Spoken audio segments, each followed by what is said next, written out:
الله وبركاته نحمده ونصلي على رسوله الكريم أما بعد فقد قال الله تعالى ووصينا الإنسان بوالديه إحسانا حملته أمه كرها ووضعته كرها عن أنس رضي الله تعالى عنه قال قال رسول الله صلى الله عليه وسلم الجنة تحت أقدام الأمهات صدق الله العظيم জামিয়া ফয়জে সরকারি মাদ্রাসার কর্তৃক আয়োজিত আজকের এই অভিভাবক অনুষ্ঠানের সম্মানিত সভাপতি ও আমার সামনে অত্র মাদ্রাসার সম্মানিত উস্তাদগণ, আপনাদের সবাইকে জানাচ্ছি আন্তরিক শুভেচ্ছা ও অভিনন্দন। আজকে আমার আলোচ্য বিষয় হল নারীর মর্যাদা সম্পর্কে। প্রিয় উপস্থিতি, এমন একটি মুহূর্তে আমাদের নারীর মর্যাদা সম্পর্কে কথা বলতে হচ্ছে যখন সমাজের সর্বই নারীরা নির্যাতনের শিকার হচ্ছে। খবরের কাগজ খুললে আমরা নারীর নির্যাতনের ভয়াবহ চিত্র দেখতে পাই। কোমলমতি শিশু থেকে বৃদ্ধ হওয়া পর্যন্ত কেউ এই নির্যাতনের হাত থেকে রক্ষা পায়নি। অথচ বিশ্বজুড়ে নারীর সমানাধিকার, নারীর মর্যাদা, নারীর ক্ষমতা, নারীবাদী আন্দোলন ইত্যাদি হয়েছে হচ্ছে, কিন্তু নারীর প্রতি যে সহিংসতা কর্মের ভয়ানক রূপ ধারণ করেছে। 5 থেকে 6 বছরের যে শিশু সে ধর্ষণের শিকার হচ্ছে, ঠিক কিনা বলেন? এখন পরিস্থিতি এমন হচ্ছে যে নারী মানে সহিংসতা, নারী মানে নির্যাতন। নারী নির্যাতন এখন সমাজে কিছু মৌলবাদী রূপ ধারণ করেছে। বিশেষ করে নারীকে পূর্ণ করে বাজার করার যে সংস্কৃতি চালু হয়েছে তা নারীর নির্যাতন।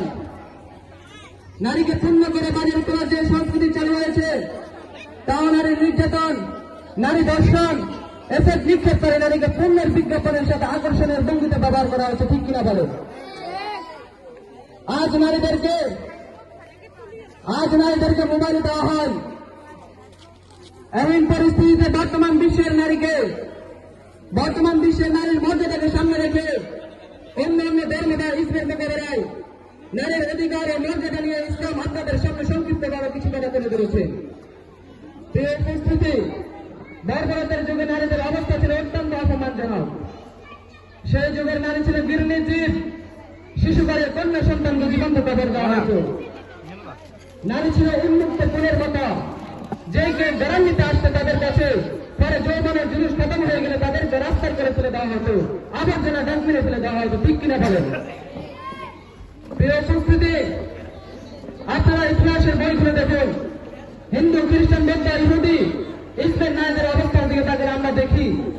হিন্দু খ্রিস্টান তাদের ধর্মে নারী কখনো মর্যাদা পায়নি। খ্রিস্টানদের ধর্মে কখনো নারী মর্যাদা পায়নি। খ্রিস্টানদের ধর্মে নারী সর্বাধিক থেকে ছিল অপমানিত, লাঞ্ছিত, বঞ্চিত, ঠিক কিনা বলে? প্রিয় উপস্থিতি, ইসলাম নারীকে পদে পদে সর্বক্ষেত্রে মর্যাদা অধিকার দিয়েছে, নিশ্চিত করেছে নারীর নিরাপত্তা ও সম্মানজনক জীবন। ইসলাম নারীকে মা হিসেবে যে পরিমাণ মর্যাদা দিয়েছে পৃথিবীর কোন ধর্ম তা দেয়নি, ঠিক কিনা বলে? যে ইসলাম নারীকে সম্মান, মর্যাদা ও অধিকারের উচ্চ স্থানে আসন দিয়েছে, সেই ইসলামকে তারা দিব্যাঙ্গ দেখে রাস্তা নেওয়ার অধিকার করে, ঠিক কিনা বলে? প্রিয় উপস্থিতি, আজ নারী ঘরের মধ্যে যেখানে সেখানে নিজের ইচ্ছা মতো যেখানে সেখানে ঘুরে বেড়াচ্ছে, রাজনৈতিক মাধ্যম যে তারা বেরোচ্ছে এবং রাস্তাঘাটে হোটেল, রেস্তোরাঁ, হাট বাজারে। প্রিয় উপস্থিতি, নারীরা স্বামীর সাথে জড়ি দিয়ে ধর্মের বিধান লঙ্ঘন করে, পিতামাতার কথা না মেনে, বঙ্গের যুবকের হাতে হাত রেখে অভদ্রতার সাথে তারা চলাফেরা করতেছে রাস্তাঘাটে। প্রিয় উপস্থিতি, এটাই কি নারীর মর্যাদা? এটাই কি নারীর স্বাধীনতা? অথচ তারা তাদের স্বাধীনতা লাভ তো দূরের কথা, বরং তারা তাদের স্বাধীনতা লাভ তো দূরের কথা, তারা তাদের স্বাধীনতা নামে মান সম্মান সাথে হারাচ্ছে, লাঞ্ছিত হচ্ছে, বঞ্চিত হচ্ছে, পথে দর্শন হচ্ছে, অপহরণ হচ্ছে, ঠিক কিনা বলে? প্রিয় উপস্থিতি, নবী করিম সাল্লাল্লাহু আলাইহি ওয়াসাল্লাম বলেন, যে ব্যক্তি তার স্ত্রীর নিকট প্রিয় সে আল্লাহ তাআলার নিকট প্রিয়। এমনকি নারীর অধিকার নিয়ে বর্ণনা করতে গিয়ে হযরত মুআবিয়া রাদিয়াল্লাহু তাআলা আনহু বলেন, আমি রাসূল সাল্লাল্লাহু আলাইহি ওয়াসাল্লামকে জিজ্ঞাসা করলাম, হে আল্লাহর রাসূল, স্বামীর উপর স্ত্রীর কি কি অধিকার রয়েছে। তখন তিনি বললেন, তুমি যখন খাবে টাকা তখন খাওয়াবে, তুমি যে মানের পোশাক পরিধান করবে টাকা সেই মানের